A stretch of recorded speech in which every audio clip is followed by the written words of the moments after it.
आखिर क्यों भारतीय ट्रेन के डिब्बों के किनारे पर बनी होती है तिरछी लाइन? वायरलेस चार्जर से कैसे चार्ज हो जाता है मोबाइल फोन? और 21 जून को क्यों होता है साल का सबसे लंबा दिन? क्या आप जानते हैं कि किसी शहर का नाम बदलने पर कितना आता है खर्च? और रात को एसी बंद करके सोने की सलाह क्यों देते हैं डॉक्टर? जानेंगे सब कुछ इस वीडियो के अंदर। वीडियो को लाइक और शेयर करना मत भूलिएगा। फैक्ट नंबर 1, इस दुनिया में हर महिला खूबसूरत दिखना चाहती है, जिसके लिए वो मेकअप और ब्यूटी प्रोडक्ट्स का यूज करती हैं। वहीं कुछ महिलाएं प्लास्टिक सर्जरी के जरिए अपने चेहरे और शारीरिक अंगों में बदलाव कर लेती हैं, जिसकी वजह से उन्हें कई बार समस्याओं का सामना करना पड़ता है। आज हम आपको विश्व के सबसे मोटे और बड़े होंठ वाली महिला के बारे में बताने जा रहे हैं, जो इन दिनों प्रेमी की तलाश कर रही हैं। दरअसल 25 वर्षीय एंड्रिया इवानोवा पेशे से एक सोशल मीडिया इन्फ्लुएंसर हैं, जिन्होंने सर्जरी में लाखों रुपए खर्च करके अपने होठों का आकार बढ़ा दिया है। इन होठों की वजह से एंड्रिया फेमस तो हो गई, लेकिन उन्हें अब लड़के पसंद नहीं करते हैं और इस वजह से एंड्रिया का कोई बॉयफ्रेंड नहीं बन रहा है। एंड्रिया का कहना है कि उनके बड़े होठों की वजह से उनके बॉयफ्रेंड को शर्मिंदगी महसूस होती थी, जिसकी वजह से उसने उनके साथ ब्रेकअप कर लिया। एंड्रिया एक बार फिर से बॉयफ्रेंड की तलाश कर रही हैं, जो उनके साथ चलने में शर्मिंदगी महसूस न करे और उनके साथ एक अच्छे पार्टनर की तरह वक्त बिताए। फैक्ट नंबर 2, एक लिपस्टिक की कीमत सिर्फ उस महिला को पता होती है जो अपने होठों की रंगत को संवारने और खुद को खूबसूरत दिखाने के लिए यूज करती है। लिपस्टिक को महिलाओं के मेकअप का अहम हिस्सा माना जाता है, जिसके अलग अलग ब्रांड्स और कलर बाजार में हैं। लेकिन क्या आप जानते हैं कि एक महिला अपने पूरे जीवन काल में कितनी लिपस्टिक खा जाती है? जी हाँ, आपने बिल्कुल सही सुना, महिलाएं लिपस्टिक खा जाती हैं। एक रिसर्च से पता चलता है कि महिलाएं एक साल में 18 से 30 लिपस्टिक खरीदती हैं, लेकिन उनका पूरी तरह से इस्तेमाल नहीं करती हैं। हालांकि कुछ महिलाएं एक ही शेड की लिपस्टिक को लगातार लगाती हैं, जिसकी वजह से वो पूरे साल में करीब 0.12 किलोग्राम लिपस्टिक खा जाती हैं।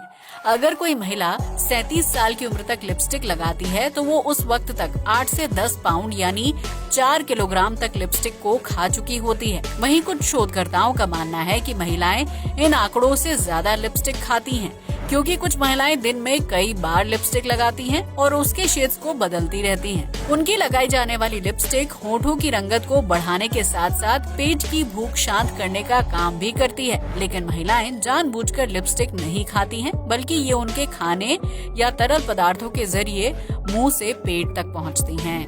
फैक्ट नंबर 3, इन दिनों वायरलेस चार्जर का ट्रेंड काफी ज्यादा पॉपुलर हो रहा है, जिसकी वजह से कार से लेकर घर तक हर जगह बिना तार के फोन या इलेक्ट्रॉनिक डिवाइस को चार्ज करने की सुविधा होती है।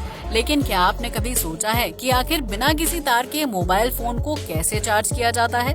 जिसके लिए एक खास तरह की प्लेट का इस्तेमाल किया जाता है। आमतौर पर जब किसी चार्जर की मदद से मोबाइल फोन को चार्ज किया जाता है, तो उसमें कई तरह की केबल को लगाया जाता है, जिससे बिजली बैटरी तक ट्रांसफर होती है और उसे चार्ज करती है। लेकिन वायरलेस चार्जिंग के लिए एक खास तरह की प्लेट का इस्तेमाल किया जाता है, जिसे इलेक्ट्रोमैग्नेटिक इंडक्शन कहा जाता है। ये डिवाइस हवा में इलेक्ट्रिक एनर्जी को रिलीज करता है, जिसकी वजह से प्लेट के चारों तरफ एक तरह का मैग्नेटिक फील्ड तैयार हो जाता है। इस मैग्नेटिक फील्ड के संपर्क में आने से बैटरी में लगी कॉपर कॉइल को एनर्जी मिलती है, जो उसे चार्ज करने का काम करती है। इस वजह से वायरलेस चार्जिंग में किसी तार या केबल की जरूरत नहीं होती है, जिसकी वजह से ये तकनीक काफी ज्यादा विकसित हो रही है। हालांकि जानकारों का मानना है कि वायरलेस चार्जिंग बिल्कुल भी सुरक्षित नहीं होती है, क्योंकि इस टेक्नोलॉजी की वजह से मोबाइल फोन जल्दी गर्म हो जाता है और उसके फटने के चांस काफी ज्यादा बढ़ जाते हैं। इसके अलावा कई बार वायरलेस चार्जिंग डिस्कनेक्ट हो जाती है, जिसकी वजह से मोबाइल फोन के जल्दी खराब होने के चांस भी बढ़ जाते हैं।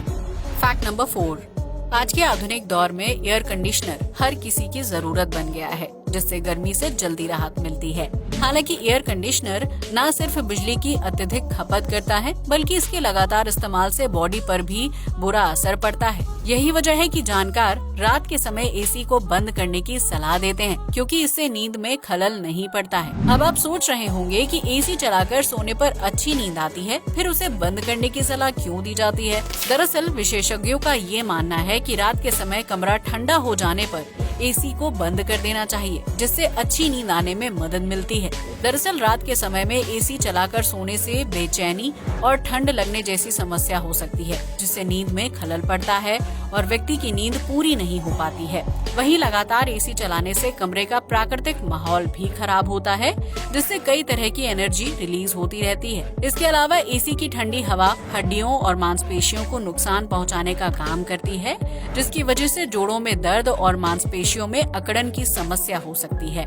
इस वजह से डॉक्टर रात के समय एसी बंद करके सोने की सलाह देते हैं, जिससे नींद की क्वालिटी बेहतर होती है और इंसान को शारीरिक तकलीफों का सामना भी नहीं करना पड़ता है। इसके अलावा रात भर एसी न चलाने से बिजली के बिल में भी बचत होती है, क्योंकि लगातार एसी चलाने से बिजली की खपत भी ज्यादा होती है। Fact number 5।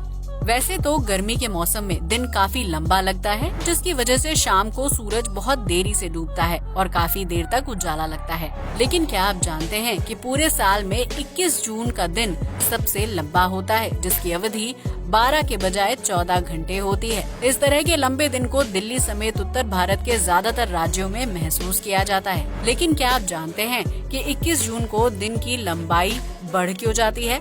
दरअसल इस दिन सूरज की सीधी रोशनी कर्क रेखा पर पड़ती है, जिसकी वजह से पृथ्वी को सूर्य के प्रकाश का 30% हिस्सा ज्यादा मिलता है। इस वजह से 21 जून के दिन धरती पर सबसे लंबा दिन होता है, क्योंकि सूर्य की रोशनी ज्यादा और लंबे समय तक मिलने की वजह से धरती पर सूर्यास्त देर से होता है। रूस, उत्तरी अमेरिका, यूरोप, एशिया और आधे अफ्रीका में 21 जून को दिन की अवधि 14 घंटे लंबी होती है, जिसकी वजह से इस दिन को बेहद खास माना जाता है और उसे लेकर विभिन्न धार्मिक मान्यताएं भी मशहूर हैं। Fact number 6। भारत में शहर या राज्यों के नाम बदलने की परंपरा कोई नई नहीं है, बल्कि इस परंपरा के तहत कई बार शहरों और राज्यों का नाम बदला जाता है। लेकिन क्या आपने कभी सोचा है कि इस प्रक्रिया में सरकार को कितने रुपए खर्च करने पड़ते हैं? क्योंकि पुराने नाम से नए नाम को रिप्लेस करने के दौरान बोर्ड से लेकर विभिन्न जगहों पर काम करना पड़ता है। जब किसी राज्य में एक शहर या जिले का नाम बदला जाता है, तो उसमें कम से कम 200 से 500 करोड़ रुपए का खर्च आता है। वहीं अगर पूरे के पूरे राज्य का नाम ही बदल दिया जाए, तो इस प्रक्रिया में 500 करोड़ रुपए से ज्यादा खर्च आता है। दरअसल किसी शहर या राज्य का नाम बदलने के दौरान एक प्रक्रिया का पालन करना पड़ता है, जिसके तहत नाम बदलने की जरूरत क्यों पड़ रही है, इस बात की वजह बताई जाती है। वहीं नए नाम को लेकर भी सरकार के सभी लोगों की सहमति होना अनिवार्य होता है, ताकि किसी विशेष धर्म, समुदाय या जाति के लोगों की भावनाएं आहत न हो। पूरी प्रक्रिया का पालन किए जाने के बाद नए नाम पर मुहर लगती है, जिसके तहत उस राज्य या शहर का नाम बदलने का काम शुरू किया जाता है। इसके लिए रेलवे स्टेशन से लेकर बस स्टैंड, सार्वजनिक जगहों और दीवारों पर पुराने नाम को नए नाम से रिप्लेस किया जाता है, जिसके लिए कारीगरों और पेंट की जरूरत पड़ती है। यही वजह है कि किसी भी शहर, जिले, मोहल्ले या सड़क का नाम बदलने से पहले गहन अध्ययन और सोच विचार करना पड़ता है। Fact number 7।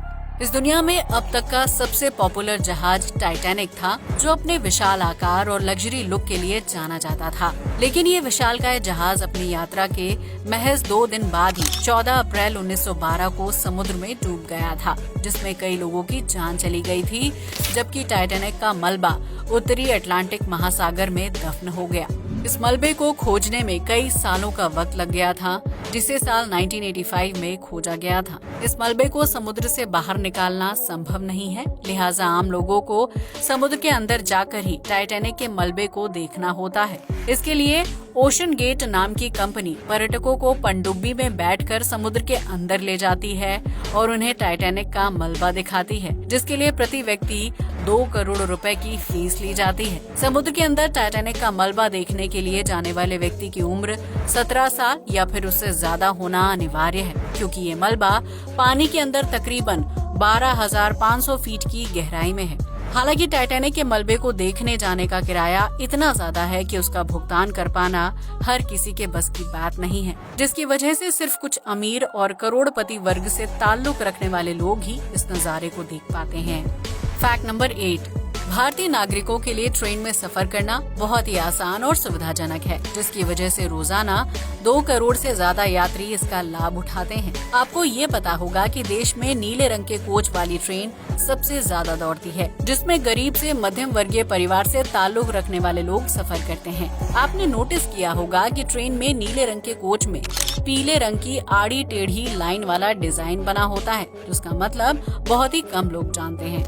अगर किसी कोच में पीले रंग की टेढ़ी लाइन बनी होती है तो इसका मतलब ये है कि उस कोच में दिव्यांग और बीमार लोगों के यात्रा करने की सुविधा है। वहीं अगर किसी कोच में सफेद रंग की धारियां बनी होती हैं तो इसका मतलब ये है कि वो जनरल कोच है। वहीं अगर किसी कोच में हरे रंग की धारियां बनी होती हैं तो वो डिब्बा महिलाओं के लिए आरक्षित होता है। इस तरह ट्रेन के डिब्बों में और उनके ऊपर बनी धारियों को देखकर आप ये समझ सकते हैं कि कोच किसके लिए आरक्षित है और उसमें कौन कौन से यात्री सफर कर सकते हैं। आज के लिए बस इतना ही। जय हिंद दोस्तों।